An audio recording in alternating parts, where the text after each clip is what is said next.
শনিবার সন্ধ্যায় আনুষ্ঠানিক উদ্বোধন করা হয় মালদা শহরের প্রাণকেন্দ্র রথবাড়ি সৌন্দর্যায়নের।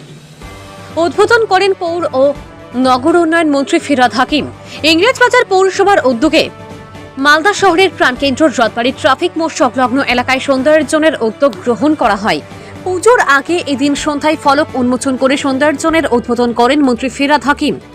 এছাড়া উপস্থিত ছিলেন ইংরেজবাজার পৌরসভা chairman Krishnendu Narayan Chowdhury, vice chairman Sumana Agarwala, পুরাতন মালদা পৌরসভা চেয়ারম্যান কার্তিক ঘোষ, ইংরেজবাজার পৌরসভার কাউন্সিলর সন্ধ্যা দাস, কাকুলি চৌধুরী, শুভময় বসু, উদয় চৌধুরী, ছবি দাস, বরুণ সরদার, গায়ত্রী ঘোষ, পূজা দাস সহ অন্যান্য কাউন্সিলর ও আধিকারিকরা।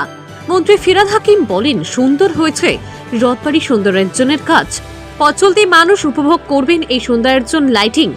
ঐতিহাসিক নিদর্শন মালদা জেলার সংস্কৃতি তুলে ধরা হয়েছে সৌন্দর্যায়নের মধ্য দিয়ে। তিনি আরো বলেন, এই কাজের কপি করে কলকাতায় একটি মডেল তৈরি করার কথা। কৃষ্ণেন্দুবাবু বললেন, ইংরেজবাজার পৌরসভা 6টি ওয়ার্ডের সংযোগস্থল রথবাড়ি মোড় বেহাল অবস্থায় পড়েছিল। জায়গাটি ইংরেজবাজার পৌরসভার উদ্যোগে মালদা শহরের প্রাণকেন্দ্র রথবাড়ি মোড়ে বিভিন্ন প্রান্ত থেকে বহু মানুষ আসেন।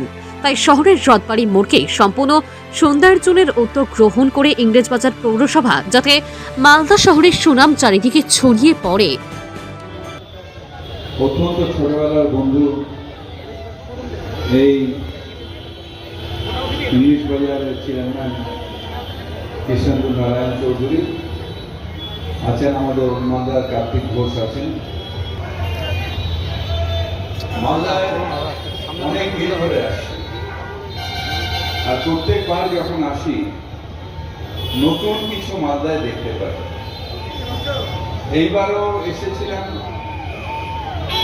দেখতে বন্যা, আর যখন মালদার টাউনে এলাম তখন আমারই হাতে একটা সৌন্দর্য রোল করছে, অত্যন্ত সুন্দর হয়েছে। আমি কৃষ্ণেন্দুকে বলেছি যে এটা আমার ইচ্ছে করছে একটা কপি করে কলকাতাতে নিয়ে যাব।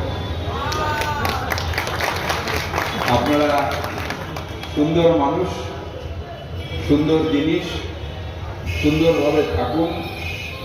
আমার এই শহরের মেন কেন্দ্র এটা বলা যায় রথবাড়ি মোড়, সেটা সৌন্দর্যায়ন করা হলো। আমাদের কাউন্সিলররা সবাই ছিলেন, আমাদের ফিরহাদ করেছেন, আমাদের পুলিশ অফিসার সবাই মিলে বসে মালদা মিউনিসিপ্যালিটির চেয়ারম্যান, ভাইস চেয়ারম্যান সবাই ছিলেন। এটা আজকে উদ্ঘাটন করলাম। এটা চলবে, আরও সৌন্দর্যায়ন হবে আমাদের শহর।